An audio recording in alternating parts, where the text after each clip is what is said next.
Hi, my name is Nicole Ison. My job is National Disability Coordination Officer for the Southwestern Sydney region. We call ourselves NDCOs. There are 31 NDCOs around Australia, each working within different regions.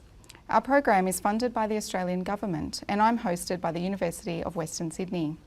My role is to help people with disability in my region to access support to participate in education, training and employment after they finish school. I'm particularly concerned about transitions from school into whatever pathway a person chooses and also other times of transition, like from study into graduate work. We also work to improve coordination and links between service providers, educators and employers. I job share this role with another NDCO, Gillian Hilt. We all know that people gain a great deal from tertiary education and also from being in the workforce. People with disability experience these same gains, earning better money, a better quality of life, and feeling of contributing and living a full life. What we have found though is that many school students are reluctant to acknowledge that they have a disability and often don't seek support when they leave school. This can increase the chance that they may struggle and may cause them to give up on working or study. The other thing is that students may not actually know which conditions count as disability outside of school. Sometimes a student has a health condition or learning need and may receive exam support at school, like extra time or a scribe. But they might be in a mainstream class and receive no disability funding or even be aware that they actually do have a disability. And this may mean that they are unaware of their right to access support once they leave school. So just to let you know, this is the definition of disability that is used in education and employment, and it's based on the Disability Discrimination Act from 1992.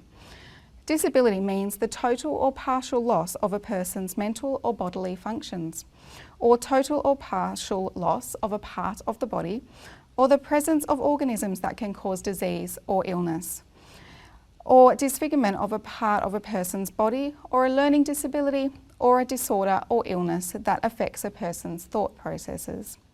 This is a very broad definition designed so that any person who is impacted by disability has rights under the Act. But to make this a bit clearer, some examples of disabilities that we have seen where a student may not be aware that it is actually a disability include asthma, diabetes or other health conditions that can affect people during exams or make you have to take time off for various periods. Anxiety, depression or other mental illnesses that affect your ability to participate. Chronic illnesses like arthritis that may impact more at certain times than at others. And learning difficulties like dyslexia. Of course, people with more well-known disabilities like deafness, vision impairment or physical disabilities are also entitled to access support during and after school. If you have or think you may have a disability, it is really important to see what support is available to you when you move into education and training after school. There are many pathways open to you and there is support if needed. Here are some examples and ways to access support. In relation to education, you could choose to do a TAFE or uni course. Both TAFE and all universities have disability services that provide support to their students. You will need evidence of your disability, either from school counsellor or from your GP or a specialist. If you make an appointment before you enrol, and at least before you start a course, you will have a much smoother transition. At TAFE, the person who will assist you is called a teacher consultant, and at uni, they are usually called disability advisors. You will have a private meeting with this person to work out what support or adjustments you will need. And then this person will make the arrangements with your teachers, tutors and lecturers. You don't even have to explain your disability to those people. To make an appointment, ring the TAFE or uni and ask to talk to Disability Support Services. We also have links to contact details on our website and I will give you the link to that shortly. You can also choose to enrol at a private registered training organisation or RTO. But please be aware that many smaller RTOs will not have specific disability services, so you may need to speak directly with enrolment or teaching staff to negotiate the support that you need. If you want to move into the workforce and need extra help finding and settling into a job, you can access a disability employment service. These services can help you to find a job or to apply for suitable jobs. They can provide support for interviews and also support and training when you first start a job. To see if you're eligible for these services, you can contact Centrelink.